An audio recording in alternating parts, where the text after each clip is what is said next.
Yo,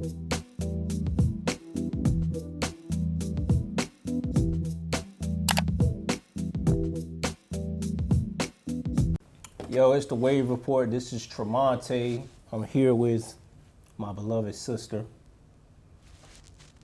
Cut it out, man. Hey, I wanted to make this quick wave just to let y'all know that I've been hearing a lot. I'm pretty sure you've heard it too. You've seen a lot. People don't think that platonic relationships exist between a man and a woman that he's not dating, he's not seeing. Obviously, it's possible. But I think people have insecurity issues because they think anytime a man and a woman are friends, they have to be having sex with each other or they have to want each other. That is the case sometimes, though, Nick. That is the case.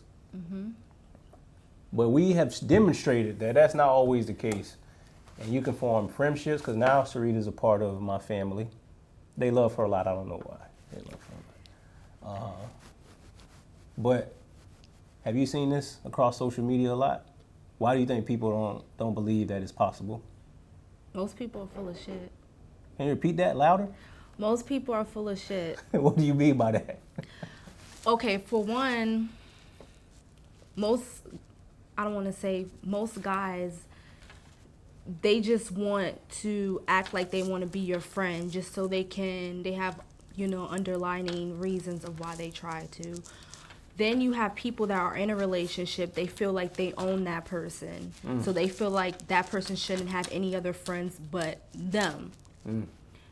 They feel like this person is my property. And that's why most of the time those relationships don't last. Because just because you are with a person, whether you're married or y'all boyfriend, girlfriend, you don't own anybody. Like, people should be allowed to have friends. Your man should allowed to have friends, and you should be allowed to have friends. It shouldn't be like, this person can't be with this person, That's unhealthy. It's toxic. So, should people of the opposite sex, right, if they married, should they be alone with each other, though?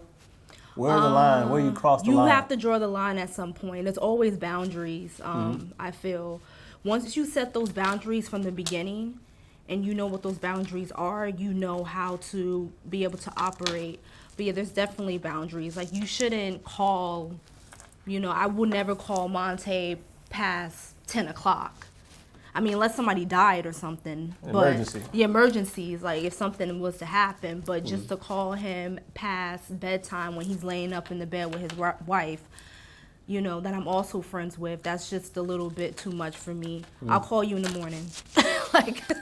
Or text? Yeah, I'll text you. Yeah, you do have to set boundaries, because if you don't, like, people just, they start running wild. They don't know certain things, so yeah. I believe boundaries are very important. I definitely agree with your property statement. People do feel like they own people. And the only friend they want them to have in the world as they move throughout life, just me. And I believe you shut off opportunities when you do that. What if you meet someone of the opposite sex and they can provide a job opportunity for you? What if they know somebody that you don't know they could get you connected with? If you shut that off, then all you have is you and the person that you're with.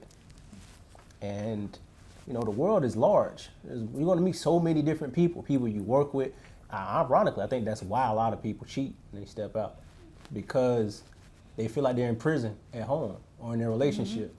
And when they finally get around somebody who adores them or admires certain qualities that they have, they're like, this person must really like me.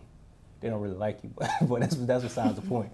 But platonic relationships exist, and communication is important. Both parties have to talk about it in the beginning, though. Most people don't talk in their relationships.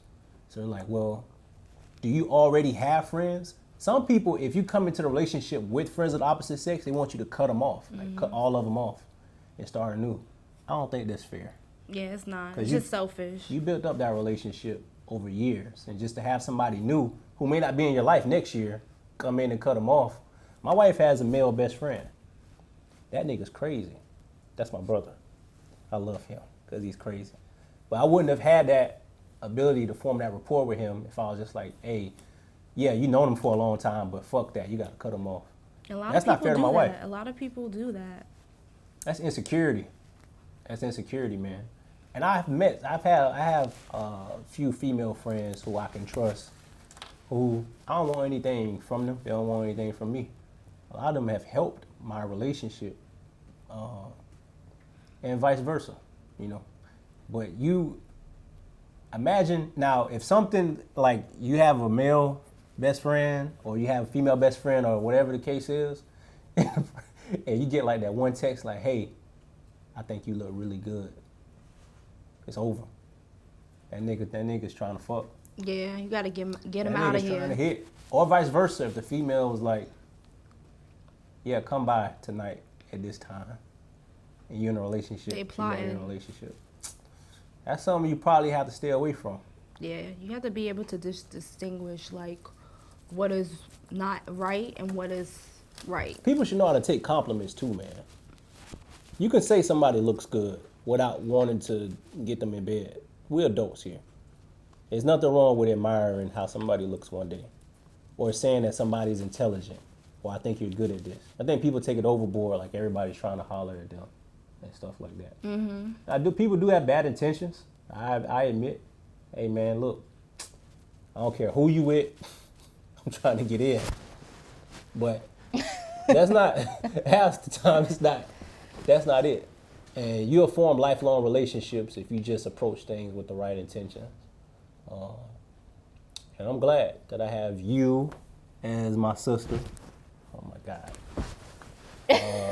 Jaleesa is my sister now. But that's also due to my wife. You know, my wife has been, I wouldn't be able to have female friends if it wasn't for my wife. My wife can vet pretty well. She's told me in the past, this person likes you. I sometimes think she's wrong, but she a woman. She was no better than me, so I can't really argue that. But that's why I want to make this video. I met Sireta when we met. Damn. 2012, 11? Yeah. How we met? Class. We were waiting to go to class because the teacher was late as fuck. Yeah, he was very unorganized. Yeah, he was a nice guy though. Yeah, he was very unorganized. I think he was a drunk, but no, he wasn't. He was Christian. Oh, he can be the. He was Christian. He was a drunk though. Was outside of class at ACC Dale Mabry, and we were talking about music, and he said something, and I had mentioned Nas. And you were like, yeah, what the fuck happened to Nas? That sounded like something. That sounds like, what the fuck happened to Nas? I'm like, oh, she kind of crazy. And then I think it started from there. And then started going to school together. And then I wouldn't have met Martin, shout out to Martin, if it wasn't for you. I met Martin through you. Oh, you did? Remember, we would walk to class on Ybor campus, and Martin would walk by, and Martin would be like, hey, what's up, Sireta? I was like, this smooth ass nigga, I don't know. Who is this nigga, man? And you were like, yeah, I know him. And I was like, this is a smooth nigga. And then eventually, we just like, who is this? And I'm like, oh, I'm Tromonte. And he was like, I'm Martin. Now Martin's like my brother. But that wouldn't have happened if I never knew Sireta. Yeah. And then you're very close friends with my blood sister. That's my twin. You're the evil twin. No, why y'all always say this? Who is y'all? Other people say it, so I'm not by myself. Yeah, Queen says it. Oh, well, yeah. You the evil twin, man. You the evil twin. Well, that wouldn't have happened if we wouldn't have met. And my mom loves you. Again, I don't know why, but she loves you. Don't hate. Don't hate? Mm-hmm. But yeah, this is why we made the video, man. Platonic relationships are definitely possible. You guys have to stop being so insecure. I know you've been hurt and been cheated on by random niggas before.